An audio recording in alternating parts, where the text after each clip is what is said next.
Hello all. Forever living కంపెనీలో కొంతమంది success అవుతున్నారు, మెజారిటీ ఆఫ్ ద పీపుల్ అవ్వలేకపోవడానికి 5 మేజర్ రీజన్స్ చెప్పాను ఈ రీల్లో. So watch this reel till the end. You will get the clear clarity on that. Here we go. Okay. ఈ రీల్లో మీకు ఆల్రెడీ ఫర్ ఎవర్ బిజినెస్ లో 2cc కంప్లీట్ చేసుకొని quit అయిన పర్సన్స్ గురించి 5 పాయింట్స్ చెప్తాను.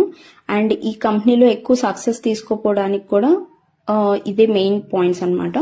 First one, mind set. ఇక్కడ మనం మైండ్ సెట్ అని ఎందుకు అంటున్నామంటే, ఈ కంపెనీలోకి వచ్చిన తర్వాత డిఫరెంట్ పర్స్పెక్టివ్స్ ఉన్న పీపుల్ మనల్ని కాంటాక్ట్ అవుతుంటారు.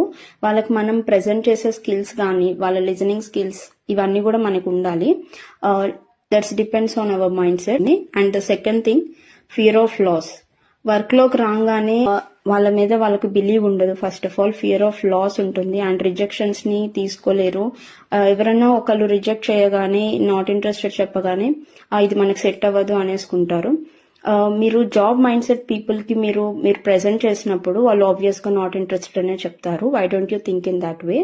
మనం ఫస్ట్ ప్రెజెంట్ చేయాల్సిన వర్క్ మనది, తర్వాత డెసిషన్ అనేది వాళ్ళకే వదిలేయాలి. ఇక్కడ ఎవరికి కూడా ఎక్కువ ప్రెషర్ గానీ అలా చేయకూడదు. వాళ్ళ డెసిషన్ అది. ఇట్స్ కంప్లీట్లీ యువర్ విష్ అని చెప్పి వాళ్ళని వదిలేస్తే అయిపోతుంది. అక్కడ మనము రిజెక్షన్ ని ఫేస్ చేయలేక క్విట్ అవ్వటం అనేది it's a completely wrong thing. And the third thing, learning attitude. నేను ఆల్రెడీ చెప్పాను మీకు, లెర్నింగ్ యాటిట్యూడ్ కంపల్సరీ ఉండాలి. ఎందుకంటే అదే మేజర్ కీ రోల్ ప్లే చేస్తుంది. And the fourth thing, consistent గా వర్క్ చేయరు.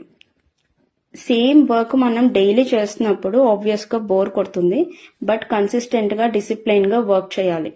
మనం కన్సిస్టెంట్ గా ఎఫర్ట్స్ ఎప్పుడైతే పెడతామో అప్పుడే రిజల్ట్స్ కూడా మనకి ఫేవర్ గా వస్తాయి.